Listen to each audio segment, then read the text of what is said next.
ఏవి9 TV వార్తలకు స్వాగతం. వార్తలు చదువుతున్నాను కొన్నేటి. ప్రజల సొమ్మును అక్రమంగా స్వాహా చేస్తే అధికారులు చూస్తూ ఊరుకోరని ఏలూరు జిల్లా కలెక్టర్ వెట్రిల్ సెల్వి హెచ్చరించారు.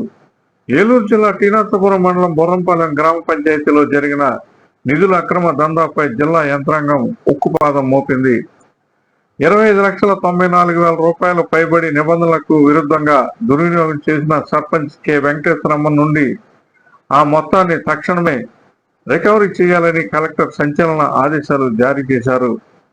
గతంలోనే ఈ సర్పంచ్ అక్రమాలపై విచారణ జరిపి 6 నెలల పాటు చెక్ పవర్ను రద్దు చేస్తూ అధికారులు శిక్ష విధించారు.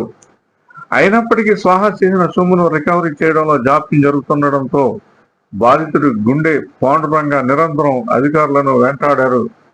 2026 జనవరి 9వ తేదీన PGRS ద్వారా ఆయన చేసిన ఫిర్యాదుతో అధికార యంత్రాంగం కదిలింది. ఏపీ పంచాయతీరాజ్ యాక్ట్ 1994 ప్రకారం సర్పంచ్ను బాధ్యురాలిగా నిర్ధారిస్తూ కలెక్టర్ కార్యాలయం నుంచి ఉత్తర్వులు జారీ అయ్యాయి. మార్చి 14న సర్పంచ్ పంపిన నోటీసులో అధికారులు స్పష్టమైన గడువు విధించారు.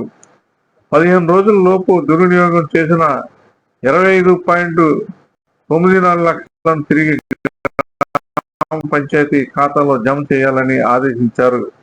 ఒకవేళ నిర్ణీత సమయం దాటితే ఆ నిధులు రికవరీ కోసం చట్టపరమైన కఠిన చర్యలు తీసుకోవడం జరుగుతుందని ఎండార్స్మెంట్ ద్వారా అధికారులు హెచ్చరించారు. సర్పంచ్ పీఠంపై ఉండి గ్రామాభివృద్ధికి పాటుపడవలసింది పోయి పంచాయతీ నిధులను సొంతానికి వాడుకోవడంపై స్థానిక ప్రజలు విస్మయం వ్యక్తం చేస్తున్నారు. కలెక్టర్ తీసుకున్న ఈ నిర్ణయం అక్రమార్కుల గుండెల్లో రైలు పరిగెత్తిస్తుంది.